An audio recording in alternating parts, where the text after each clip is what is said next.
Baik, selamat pagi pemirsa, kembali lagi bersama saya dengan Bovas dari Lacak Mabar News. Pagi hari ini saya berada bersama Direktur dari Kopi Nggoang. Beliau adalah Bang Ben, berasal dari Nggoang, Desa Compang, Kecamatan Mutang Pacar, Kabupaten Manggarai Barat, Provinsi Kecamatan Pacar. Kecamatan Pacar, Kabupaten Manggarai Barat, Provinsi Nusa Tenggara Timur. Pagi ini kami bincang santai seputar Kopi Nggoang, bahwa Labuan Bajo sebagai kawasan pariwisata super premium sudah dinobatkan semenjak ditetapkan dalam salah satu perpres yang menetapkan Labuan Bajo sebagai kawasan pariwisata super premium oleh Presiden Joko Widodo. Dan tentunya aneka potensi wisata yang ada di Labuan Bajo ini memikat hati para setiap wisatawan untuk selalu berdatang ke Labuan Bajo. Salah satu potensi yang dimiliki oleh Kabupaten Manggarai Barat yang terletak di Desa Compang, tepatnya di Kampung Goang, adalah potensi dari pertanian, yaitu kopi Goang. Bisa dilihat pemirsa, ini adalah label kopi Goang. Ini kopi yang sudah diproses dan ini merupakan karya dari Abang Ben yang merupakan direktur dari Kopi Goang. Selamat pagi Bang Ben. Selamat pagi teman. Abang, ini seperti apa riwayatnya sehingga abang melahirkan sebuah ide dan mencetus Kopi Goang? Ceritanya bagaimana? Baik, terima kasih kawan. Jadi pertama-tama saya mengucapkan terima kasih atas kehadiran kita di pagi hari ini, sehingga saat ini juga saya merasa tergugah dengan kehadiran teman-teman, sehingga mungkin dengan cara ini promosi usaha saya bisa meningkat. Jadi terus terang saya merintis ini kemarin, jadi karena melihat potensi dan alam yang begitu indah di kampung, terutama di bidang usaha kopi, sehingga saya merintis pelan-pelan ini kemarin sesuai kemampuan dan keadaan saya, dan melihat potensi juga di Labuan Bajo sangat mendukung, sehingga dari situ saya merintis kemarin ya sejak festival Hulu Kue kemarin, jadi mulai merintisnya kemarin. Oke pemirsa, begitulah cerita awal sehingga Kopi Goang ini diluncurkan oleh Abang Ben. Beliau sendiri adalah seorang petani kopi yang juga kreatif dan inovatif. Kalau selama ini yang kita tahu adalah tanam kopi, petik kopi, dan jualnya kopi biji. Nah hari ini Abang Ben mau mengubah itu, bahwa tanam kopi, petik kopi, bukan biji kopi yang dijual, melainkan tepung kopi yang sudah diolah dan siap dipasarkan ke berbagai tempat, dan tentunya kopi siap saji. Abang, kira-kira dalam perhitungan abang, berapa potensi penghasilan kopi di Desa Compang, di wilayah abang berada? Jadi baik, terima kasih kawan.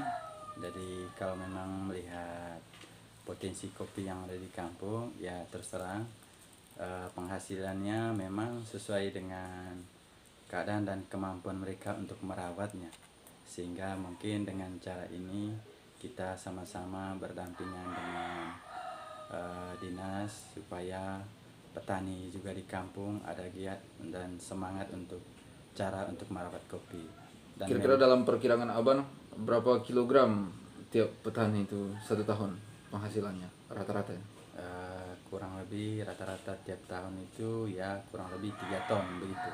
3 ton. Tapi Akumulasi dari semua petani. iya, tetapi itu tadi hasil itu jadi mereka semacam sistem ijon mereka, sehingga hasil penghasilannya mereka itu jadi habis kopi, habis juga uang, sehingga dengan cara ini saya pelan-pelan merintis ini kemarin supaya mereka bisa menghargai semua tanaman-tanaman mereka.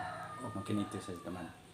Baik, kira-kira perbedaan secara ekonomi, nilai ekonominya antara menjual biji kopi secara langsung ke para tengkulak atau mungkin para penada-penada yang ada di lapangan, dengan abang menjual kopi yang sudah diolah dalam bentuk kopi bubuk ini, kira-kira mana yang lebih menguntungkan? Jadi itu tadi kawan, memang saya merintis ini kemarin karena melihat hasilnya agak berbeda jauh, sehingga kalau kita menjual biji kopi itu wow, tidak dapat dengan cara perawatan, dengan semua pengeluaran kita tidak dapat, tetapi dengan cara menjual bubuk ini ya lumayan lah untuk memenuhi kebutuhan hidup sehari-hari. Sejauh ini tingkat penerimaan pasar kopi-kopi yang sudah diolah sama abang. Kalau selama ini kan jelas untuk kopi biji setiap musim pasti banyak yang beli, harga juga variatif, itu semua dikendalikan oleh pedagang kopi. Nah ini kan abang yang mengendalikan harga ini. Kira-kira tingkat penerimaan pasar dengan harga yang abang kendalikan ini seperti apa? Jadi memang harga untuk kopi Labuan Bajo semuanya hampir tren, semua cenderung semua untuk usaha kopi.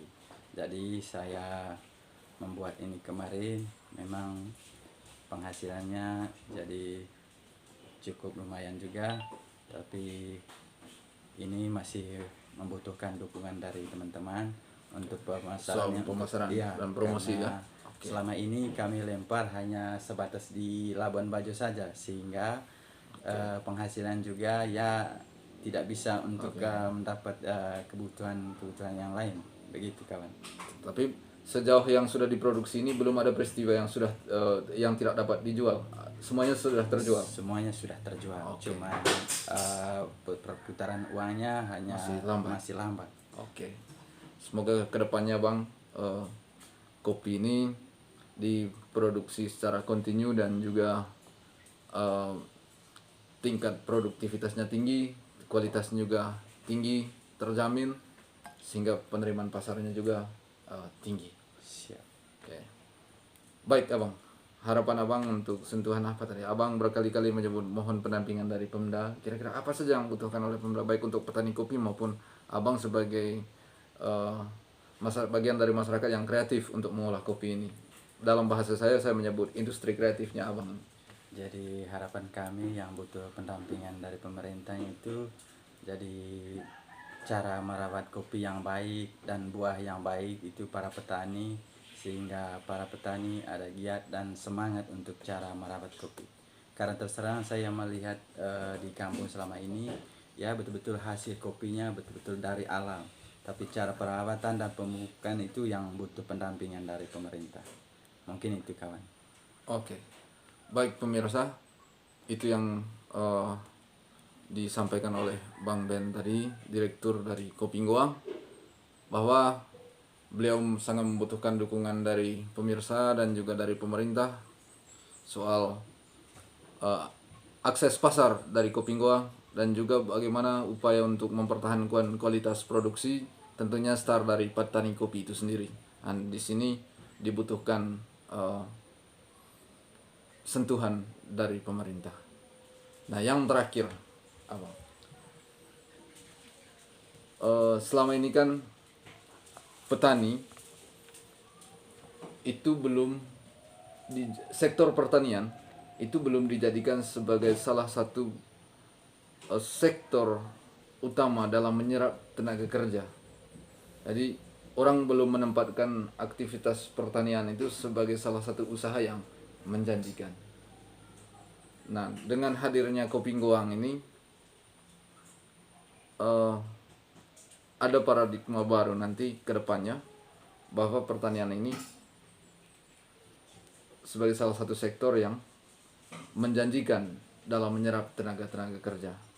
Nah, penilaian abang terhadap generasi muda saat ini yang alergi terhadap kebun seperti apa? Ya, baik. Terima kasih kawan. Jadi itu tadi, sengaja saya merintis ini kemarin karena saya melihat bahwa jadi di era zaman sekarang kan anak-anak muda ini semuanya pegang Android, tetapi manfaat Android itu kan itu tidak bermanfaat.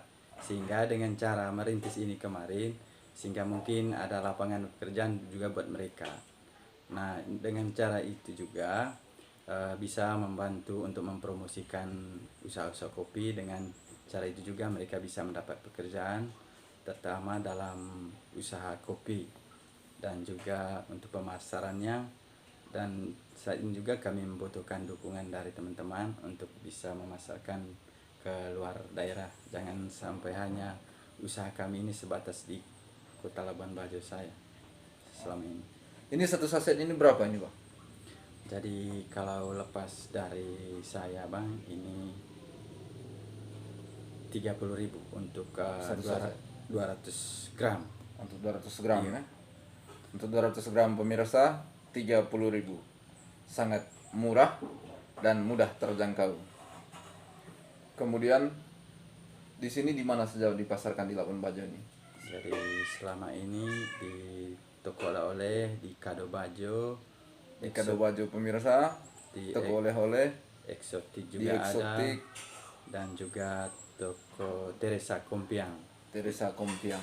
Jadi pemirsa kalau mampir ke toko-toko ini jangan lupa ya, cuma 30.000 per 200 gram. Ini adalah produk asli dari petani, dari tangan pertama, tanpa pengolahan melalui bahan kimia. Terima kasih pemirsa, jumpa lagi dalam episode berikutnya. Terima kasih Abang.